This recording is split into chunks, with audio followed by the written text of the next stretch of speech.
I've told the other groups, told my colleagues as I was preparing for this. The other day I had about 9 pages of various thoughts and ramblings all put together, and then thought, Tammy, nobody cares about all that. and set it aside. And I just, I felt led to bring some ideas about this season of winter, and especially as it relates to the fact that we're in it, but also January often comes with that idea of resolutions, intentions, new year, new you, all of the things, and that seems exhausting to me. Yes, girl, say it. Honestly.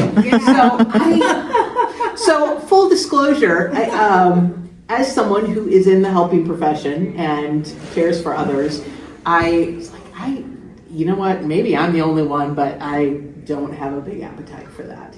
And there's actually an author and theologian that I follow, Kate Bowler, who had a great article this last week about just trying to try, and really synthesized all sorts of different directions and ideas and filtered it down to this idea of, just be gentle with yourselves.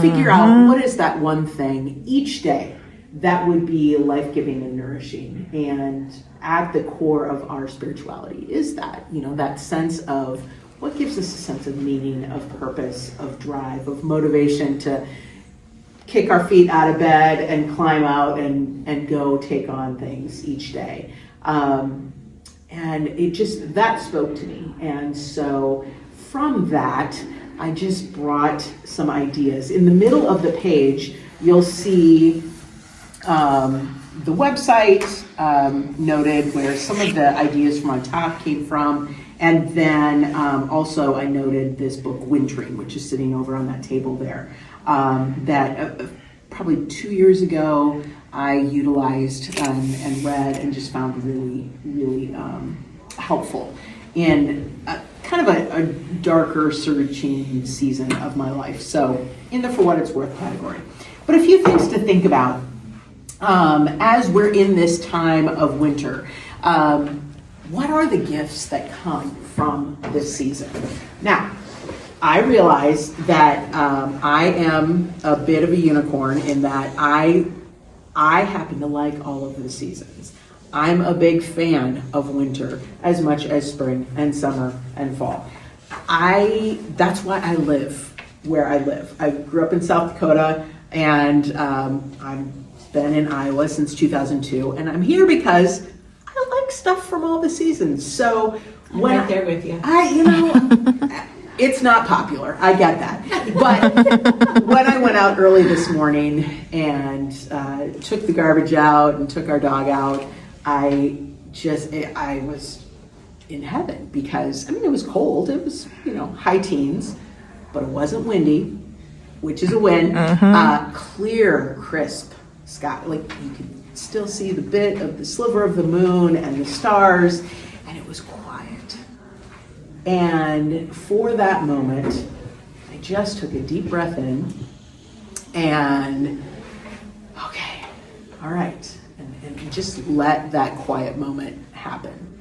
And that was so helpful because as soon as I walk back in the house, there is stuff going on. As soon as I show up at the office, actually even before I was at the office, I was getting, texts and emails. The frenzy, kicks into full gear. And that gift of that moment was huge for me for today. Just kind of getting my brain in a headspace where, okay, I'm ready to take this on. And just my soul, my spirit in a place of calm amidst all the other stormy stuff that we have going on. Now, maybe it's not early mornings for you. Maybe it's midday. Maybe, stepping out of a meeting, getting outside. Again, I'm a big fan of today. Got low 20s. It's sunny. It's not windy. And it's just good. And wakes you up a little bit too when you step out there. And maybe it's at night once everybody else settles down. Whatever and wherever, availing yourself of that gift that comes with this season. That's funny that you talk about it, because mine was last night. Okay. My husband and I are opposite. He always has to have the music on or the TV Sure. on in the background, and I went quiet. And I think it's because work is loud, it's chaotic. Of course. So last night he was like dozing off, and I said, "Go to bed, just go to bed." He goes, "Well, you come with me." And I said, "I'll be there in a moment," which meant an hour and a half later, after I turned off the TV, and I crocheted for an hour and a half. Yes. Just, that was my time. Yes. Perfect. That's such a perfect example. Figuring out where that makes sense, because everybody's different and every family and home has different elements going on. That's important. Another gift of this season is a time for reflection. So there is a little different rhythm that comes in January, of course, depending on life and job roles and family commitments and stuff like that. But even still, there tends to be an element of being able to slow down just a skosh and reflect. Of course, the end of a year, beginning of a new year can lend itself towards that, but I do think there's value. And one of the things I did over the weekend was just to take a few minutes and reflect on 2025 and just literally write out some standout moments. Some were really, really good. Others, not so much. But being able to just get it out of my head and out of my system was helpful. And then looking at that, those couple pages and going, oh, wow, interesting. Here's some interesting themes I note. Maybe that's insightful for the next year. Maybe not, we'll see. But it gave me space to be quiet, reflective, and for me to listen to the Spirit and what could be percolating. Which leads me to this next gift, the dormancy. So often in this season we look around like everything's dead. There's not leaves, there's not, I mean, it's, now granted, our grass is somewhat green because that snow cover that we had in late November kind of sealed things up. But essentially, when we think of winter, you know, things aren't growing and flourishing. But even amidst that, there is something that is growing. Thank you. That is generative in nature, right? It's so necessary in order for the spring and the summer to happen. And so too, I think for us as people, there is something generative that can happen in this time of dormancy, of reflecting on what was, what could be, grounding our spiritual roots, if you will, nurturing those in prayer and meditation, in ritual that you might have, whatever that looks like for you. So I invite you at some point maybe to jot down a couple things that are practical ways to embrace the lessons that stand out to you. Make a note to yourself about that. And just know that it is nurturing you for what is going to be birthed, what's next. So I want to close with one of Kate Bowler's prayers. I love her prayers because they're not your usual prayer, and that's what I love so much about them.